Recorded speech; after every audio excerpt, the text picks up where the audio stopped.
Okay, power tayo dito sa sa Raya Motors Incorporated. So, ayan, ito yung release na unit nila. Ito yung dalawa naming sales. Si Ma'am Jocelyn at saka si Jane. Say hi naman kayo. Hi! Ito yung supervisor namin dito. Si Kuya Manny.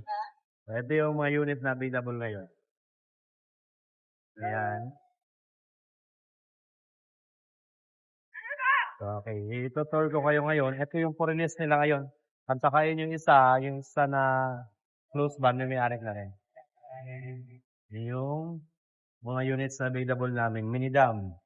4HF1, 2022 model yan. So, 5.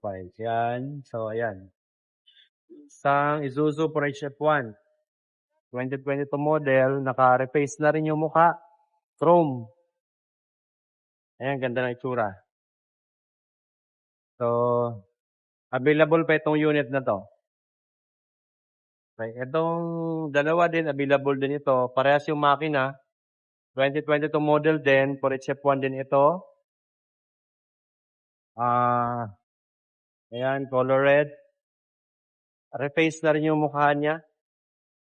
Ayan, puro reface na rin yung mukha. At saka yun, yung isa, kaparehas sa kaparehas ko. Ayan yung underclasses. Ayan yung mga pang-ilalim. Yung mga detail lang dito. Pero, ito ano na rin to. Kung may buyer, mga 2 araw, detailed na lang to, tapos na. Pwede nang i-release din. Yun yung isa, okay na rin yung isa. For-release na rin yung isa yun sa kabila. Okay? So, pasok tayo sa production. Yan siya. Ito sa production tayo. Marami kaming aso dito. Ito yung paggawaan namin. Ito, boom truck ito, binubuo. Ito naman, forward na hindi pa nagagalaw.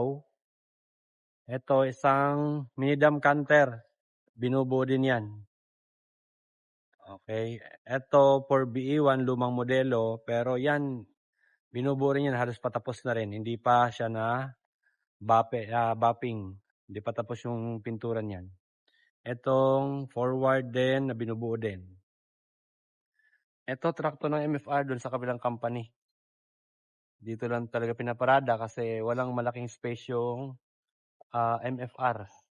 Ito naman, patapos na rin ito. Forward 6HE1 engine. Ano na lang to? For detail na lang at saka ito-testing na lang yung boom nito. Pwede na rin lumabas ito kung matesting yung boom. So, ayan. Ayan yung under chassis niya. Finish. Ito, meron din kaming available. Malapit na rin maging available tong isa. 10-wheeler. Ang makina nito ay may aso pa. Andyan si yung aso namin makulit. Ang makina nito ay 10PE-1. 2021 model ito. Ayan, binubuo pa ito. Pero ayan, halos malapit na rin matapos. Electrical, ginagawa electrical. Ang gulong nito ay original Japan sir, o original pa Japan pa, Bridgestone na ano ba yan? Suble. Ayan. So hindi pa yan napapalitan talaga ng gulong. Papalitan pa namin yan. Okay, ayan yung available na 10-wheeler. Hindi pa available ito. Malapit na maging available kasi ginagawa pa lang at kapag detail kasi yan, pag i-detail, nilalabas na dito, nilalagay na dun sa detailing station namin. Ayan. O kung sino yung interesado, meron kaming malapit na mag-available na 10-wheeler. Okay? 10PE-1 engine 2021 model.